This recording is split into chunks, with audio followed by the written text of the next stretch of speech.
Hi there, greetings and good evening. Welcome here to the Prog Monster. My name is Murph and I am the host of this show. So, we are here today to do an episode of favorites. It's going to be a topic that I've done one other time. I wanted to do something like this. Originally, the band I chose for the first one was Black Sabbath, which was my 10 favorite deep cuts by them. And I enjoyed doing it so much, I decided that this week I'm going to do another one. This one on another band that I quite like.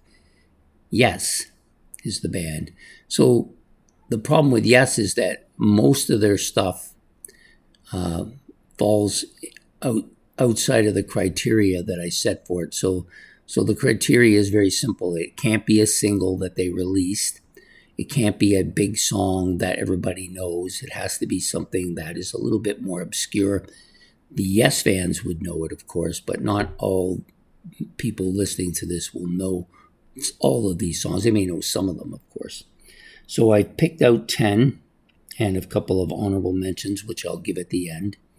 And I put these in the normal way in which I do these things, which is my worst to first, or in this case, 10th place to first place, and I'll give you them in that order. So we're going to start off with the first song is going to come off their big kind of album of the 80s, the 90125. I call this the pop era of Yes. Some of the stuff is still quite good, despite the fact that it's very poppy and has a very poppy element, but the vocal parts are still really strong. And the track I've chosen from this, my 10th favorite song, is Hearts, the last track on the album. It's very angelic. His voice on this, John Anderson's voice on this, very angelic.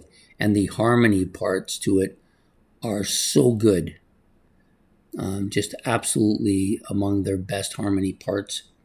And so that was my choice for the number 10 song for today off of 90125 called Hearts. The next one comes from that same era, but the next album, which is called Big Generator. And yes, I do apologize. The Yes of the 80s album covers, not so good. Both these are among their worst album covers, but both have that same kind of angelic songs on them. There's one on each album. This one is called Holy Lamb. It is also the last track on this album. I like this for pretty much the same reason I like Hearts. Very angelic voice, very emotionally charged track, and has long been one of my favorite ones to sing. So from Big Generator, we have Holy Lamb. That's my number 9 track. So next up, we have my number 8 track, another short. This is kind of a short ditty little song that, most people who listen to Yes won't even know this song exists. And I chose it because it was one of the few songs that I like by Yes that I sing regularly and have since it came out 45 years ago. And we're talking about Drama, off of Drama. This is the short little 1 minute, 21 second song called Man in a White Car. This is my number 8. People might not really like this song or may not think anything of it, but it's had an emotional impact for me. Just something about this song charges me up, and it has since the beginning. So Man in the White Car off of Drama, that's my number 3. That's my number 8, sorry. Next up comes from the 90s era and features a song off of this album, Keys to Ascension. Now, this is a cover part of it. The album actually looks like this. Same cover and everything, just more of a blue and smaller version of it.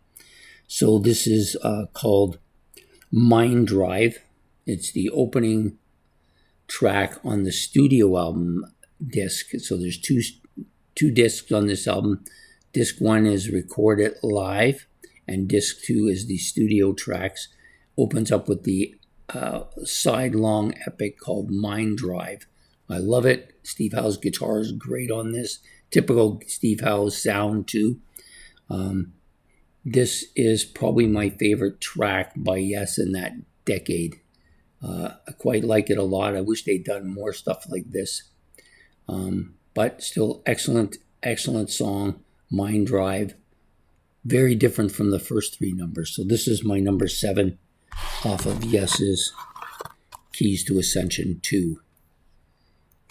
Okay, next is, we're starting to get some of the classic Yes now. So coming from an album that a lot of people don't really like and cite as one of Yes's worst albums early on, but it's not that way with me. It's one of my favorite albums by them, Tormato. And this features a song that I know that some of the shows I watch, they don't care much for this song, but I like it. It's kind of different sounding. I like this scattery type guitar playing. This is Arriving UFO, which is the side B track, opening track. It's kind of bouncy, kind of heavy, lots of keyboard parts to it. The guitar is kind of a little bit scattery here too, and I think John's voice is excellent on this track.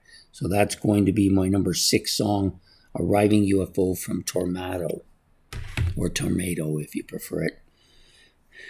The next song is kind of a funny one because Yes has released 3 albums in the past decade. Mirror to the Sky, Aurora, and the first one, which was The Quest. Now, the last 2, Mirror to the Sky and Aurora, I quite like these albums on the whole. The album I chose a song from, though, is On the Quest, which is an album I don't really care much for, ranked fairly low by me, but it has that opening track called Ice Bridge, which is 3 parts, I East, Race Against Time, and Interaction. This is a very strong Yes song. If the rest of the album had been as good as this song, this would have been probably a top 10 Yes album for me, but because the rest of the album had 2 or 3 okay songs, and then the rest were just totally unmemorable. I just never, I never took off on this album at all. But that song, fantastic, the Ice Bridge. It's typical Yes sound. It's bitey. It's up tempo, complex. Really great track. So that's my number 5.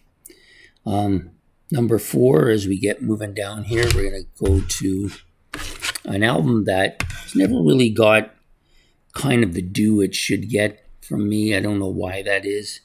It's never been in my top 10 or so albums. It might have been in my top 10.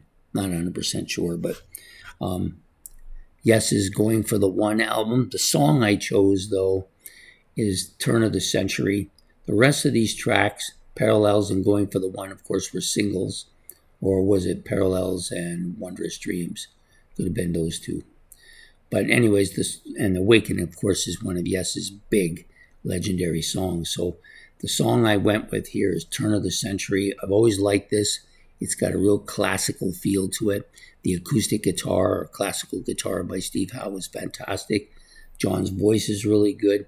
The song is epic in nature, but not as long as some of their other songs. But definitely deserves to be on this list. And it's going to be here at number 4 for me from Going for the One, Turn of the Century. Number 3 comes off the Yes album. This is one of the worst covers. But it's just not a very good cover. But this album is proliferated with well-known and really great tracks. So the well-known tracks and the really great tracks are dominant on this album. But there's 3 tracks on here. Well, there's actually 2 tracks on here that don't get a lot of notoriety. And the longer of those 2, which is called Perpetual Change, is my choice for today for number 3. I've always kind of liked this track. It's not my favorite on the album, but it is my number 3 here for Deep Cuts. Just a really great, just a song that has not got the notoriety that it deserves. So Perpetual Change for number 3. So the last 2, make sure I got the albums here, because I know I've moved them around. So these last 2 both have had songs already on my list, Both are going to have 2 more songs. So the number 2 song comes off of Drama. And there's only 6 songs on here. We've already done one. The other one is going to be Does It Really Happen? Always love the bass fill here. It's a great track. It doesn't get the notoriety of Tempest Fugit or Into the Run Through the Fire or Machine Messiah, which are all great tracks. But it's just as good as any of them. Does It Really Happen? It's a little over 6 minutes, almost 6.5 minutes in length. Fantastic song. It's one of my favorite songs to crank the volume on because the bass here is so strong and so good. And the vocals are good as well. So that's my number 2, Does It Really Happen? And then the last track, the number 1 track for me, it might not come as really much of a surprise to people, but I like it a lot. I think not only is it my favorite deep cut, it's also one of my favorite tracks by Yes, and that's On the Silent Wings of Freedom, also the last track on this album. Fantastic. I love the keyboards on this. I love the vocals on this. The song moves along really well. It's a little bit on the bitey side. It's a typical sounding Yes track and never gets kind of the same notoriety of songs like Awaken or Gates of Delirium or any of those songs, but this one is just as good as any of them. And that's my pick for number 1, On the Silent Wings of Freedom off of Tormato. So I'm going to give you them from bottom to top, top to bottom now. As we've now finished, I'll just give you just a list of them again. I'm not going to re-show all the albums. So we got On the Silent Wings of Freedom from Tormato is number 1. Number 2 is Does It Really Happen from Drama. Number 3, Perpetual Change from the Yes album. Number 4, Turn of the Century from Going for the One. Number 5, The Ice Bridge from The Quest. Number 6, Arriving UFO from Tormato. Number 7, Mind Drive from Keys to Ascension 2. Number 8, Man in a White Car from Drama. Number 9, Holy Lamb from Big Generator. And number 10, Hearts from 90125. There was a couple of others that I had thought put them in my list. I maybe if I'd done this a few months ago, I might have, but I haven't been listening to them much, so they've kind of not gone out of favor, but have slipped down a bit. And one of them is Then off of the album Time and a Word, and Survival off of the debut album. Both of those I like quite a bit as well. So that's my list. I hope you enjoyed it. If you want to, you can comment on all the songs I've put here. If you don't, if you'd rather, you can just give your own list too. Because Yes doesn't have as many deep cuts as some bands, only because most of their great stuff has been appreciated. But these are just songs I think deserve to get more appreciation. So please hit the like and subscribe, and we'll see you all next week on Favorites. And I'll have another topic to talk about. Take care and goodbye.